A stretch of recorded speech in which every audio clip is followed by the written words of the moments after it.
નાના ભાઈ ઓલા શૂટિંગ વાળા ભાઈને કહેજો હું પડ્યો ની સીન કાપી નાખે. એ વાંધો નહીં, હમણાં કહી દઉં. આ તો કઈ આવો જાઓ. તમને ભૂખ લાગે ને એટલે તમે તમારા ખાઈ આવજો, અમારા કહેવાની વાકે ન રહેતા. એક સારું સારું કહી દીધું ને સીન કાપી નાખે એમ. આ બધું કહી દીધું, સીન કાપી નાખશે. તો વાંધો નહીં, આપણે કરો ચાલુ.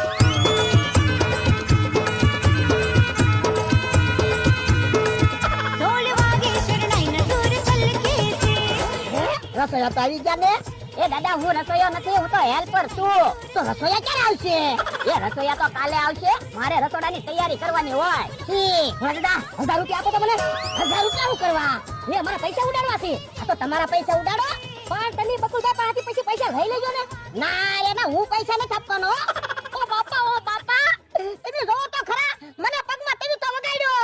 દાદા ભૂલમાં તમે તો વાગી ગયો. હે બોલ દાદા, આ ભાઈબંધ કોણ છે? એ રસોઈયા ભાઈ છે. ઠીક. હે ભાઈબંધ કયું ગામ? એ બગસરા. ઠીક. તો બોલો દાદા, કેટલા માણસની રસોઈ બનાવવાની છે? એ 500 માણસની રસોઈ બનાવવાની છે. ભાવથી જમાડવાના છે કે કેવા ખાતર જમણવાર રાખવાનો છે? એટલે એક કેવા ખાતર જમણવાર રાખવાનો હોય તો હું રસોઈ બનાવી દઉં, પણ હું ફેર પડે તો કયો. એક કેવા ખાતર જમણવાર રાખવાનો હોય ને તો ખાલી 1 કિલો બટાટા ને 1 કિલો રીંગણા જોશે. એ ભાઈ આપણે કાઈ 5